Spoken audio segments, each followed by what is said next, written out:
a girl a-running in a group. She had a high-speed motor in a 40 Ford coupe. She had a racing cam and a supercharged. Look at Buddy, hot rod at large. She's a hot rod. She's a hot rod. She's my hot rod. Two things you got to remember. The gas tax, the tax that the government uses, well, they squander. They're supposed to use it to fix the roads, but they squander it pretty much. That money, matter of fact, for Indiana just had to add some tax to get more tax per gallon. What happened to them? What did they do with the money we gave them? Who knows? Anyway, they're going to tax you on something.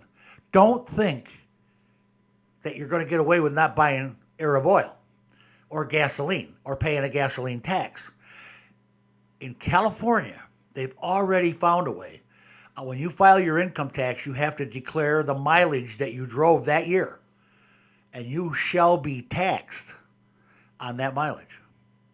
So you're gonna pay for supposedly they say it's for the roads. You know, and I know that that's just a load. That's nothing right. That's a load of you-know-what garbage. They squander it on anything they want. The roads are terrible. We got potholes. We're having nothing but trouble with front ends and suspensions that get just beat to death from the railroad tracks. Tell me, I drove up into Michigan City, then up into Michigan, and came back down and through Hammond. I never saw such bad railroad tracks in my life. And that's federal money. That's the railroad. That's Big Brother. They need to get busy on some of this stuff. Those railroad tracks are terrible. And that's what breaks ball joints, tie rod ends, shocks, struts. Let me just tell you, when it breaks a strut, that's big dough. Front struts, $1,000. $800 to $1,000 on the most average cars. So, not good.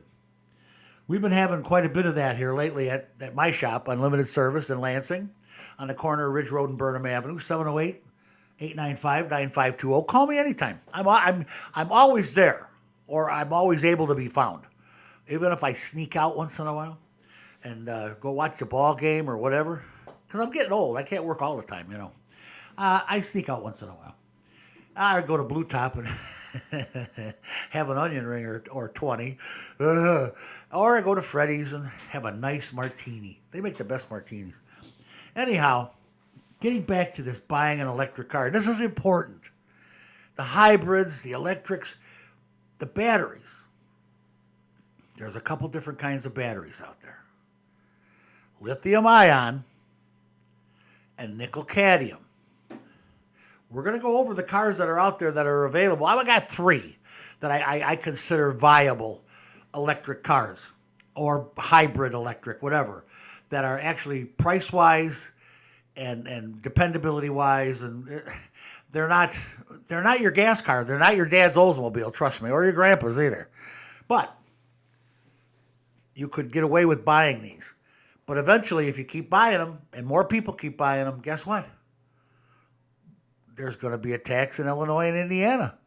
They're already talking about a wheel tax in Indiana, different cities. There'll be a mileage tax on your income tax come the time that all of a sudden the gas tax goes way down because everybody's buying or driving electric. Well, guess what? You're going to pay for it. One way or the other, we're going to pay. Even if you go hydrogen fuel cell, same difference. You're not buying their gas. They can charge you for the hydrogen, I guess. They can tax that. That's still not going to be enough. They're going to charge you. You're on with the car guy.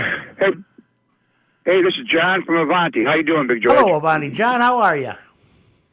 Good. Hey, I heard you want to talk about alternative fuel cars and electric cars. I was listening to the news this past week, and you know how North Korea is causing a problem. Yeah. And they take a satellite picture at night of North Korea and South Korea, and North Korea is dark. They don't even have electricity there, and South Korea is lit up like a Christmas tree. And China is cooperating with us, and they're holding back on sending coal to North Korea and things like that. Well, I heard that in North Korea there's a severe gasoline shortage, and It's very bad, but there are some vehicles that are getting around it. And this reporter said that when he was there in North Korea, he saw vehicles, this is going to sound like a joke, but it's not, that were powered by wood or coal. Oh, my. Oh, my. John, I suppose anything's possible. The first cars were steam. I mean... So wow. These must have been something like that. And this reporter said he tried to take pictures of it, but when you go like the communist country like that, they don't let you go willy-nilly. Oh, he had a minder with him. Pictures. You end up in jail. He had a government person that was strapped to his side to make sure he didn't go certain places or ask certain questions. And he said he tried to take pictures numerous times of either the wood-burning vehicle or the coal-burning vehicle, and they weren't allowed. Well, all I know is, John, with their shortage of gas and their lack of electricity, that's about it for cars right now. There's going to be a lot of walking going on there. They'll be pedaling bicycles in North Korea because there's not going to be anything you can drive. Would you rather have coal burner or the wood burner? I think I'd go with the wood because wood grows, and coal you would have to dig up. I think you'd have better luck being a poor country with the wood. I'm not much on digging up coal. You're right. I'd take the wood. I could steal out of my neighbor's wood pile. Hey, and I also have a timely tip for real quick for your listeners. With all the rain coming, if they don't know, there's a product called Rain X, Rain with a dash X. Oh, that's good stuff, John. And it's a product for the exterior windows of your vehicles. It comes out. It's consistency of about water. It's clear, but it's a polymer product you put on your windows, and it makes water beat up and roll off just like it was a wax job for your windows. It's called Rain X. Go to the store, stop at the gas station, get like 5 or 6 of their good paper towels because they have good. The blue-green ones are real those sturdy. Are the best, yeah. Bring some of those home. Oh yeah. Fold it over several times. Clean your windows off real good with Windex or whatever, ammonia water, whatever, and then put this Rain-X product on. Start up at the top of the windshield and let it run down, and rub it on. And you rub it on, and then it dries to a haze, just like you're waxing your car. And after the haze, then you wipe the haze off. Go around, do all your exterior windows, do your outside rear view mirrors, and then put a second coat of this Rain-X product on. And you'll swear by it. You won't. Oh, yeah, it'll wear off eventually. I'd almost forgotten about that stuff, John. Yeah, I'd almost forgotten about it.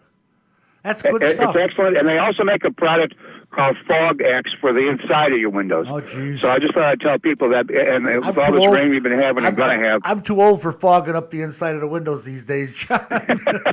Thanks for calling, buddy. You're the best. Take care, John.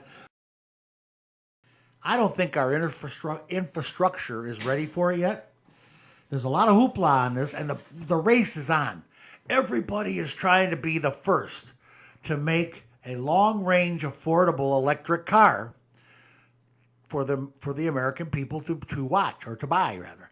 And it's a big race, and it's terrible the way they're playing it. I mean, there's...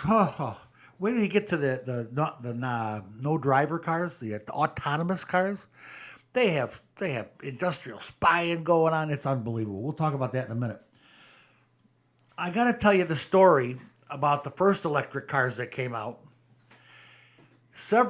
One maker, I don't want to say the name of it. I'm not going to say a word about anything except that several municipalities in our area were targeted in Northwest Indiana here and given electric cars for their public works vehicles. That was about 4 years ago. Maybe 5. I'm not quite sure. I could be wrong on that. My dates are bad. When you get old, second thing goes is the mind. Well, anyway, I know they were given these cars, and now I know where they're at. They're all parked in the public works garage, either with dead batteries or they can't get repaired. They don't have parts. It was a nice experiment that went pooey.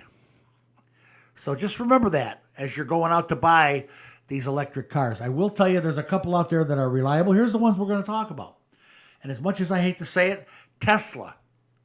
Tesla is building an electric car. They're on the move. Elon Musk has been taken to task for his tactics, his sales tactics, as well as his manufacturing processes. or as well as his treatment of his employees. He's pretty rotten to them too. But the very expensive Tesla brand isn't going away anytime soon. Trust me. In fact, they're in the process of debuting a large or a new, less expensive model with a longer range. Here we go. However, if you're thinking about buying a Tesla, there are no dealers. Getting them fixed is a first-class hassle. Let me just say that Tesla is probably the most inconvenient model vehicle on the road today. 928 car guys. Tesla's a nice car if you like to collect stuff, you want to impress your neighbors, you want a new girlfriend you want to impress. But it's not going to be a car for your future, trust me. Nissan Leaf.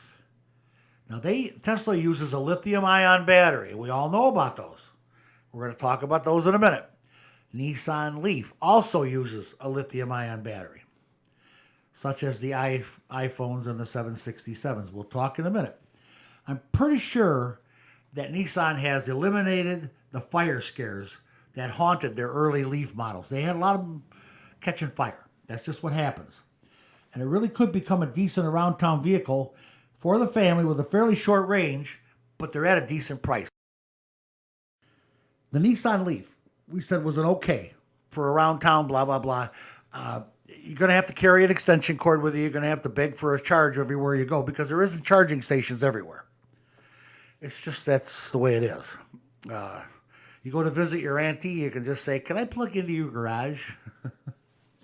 Now, the vehicle, the electric hybrid and also all electric that has never had a fire issue and has always been at an affordable price is the Toyota Prius. Uncle Joe's got one of those. Uncle Joe out in Valparaiso.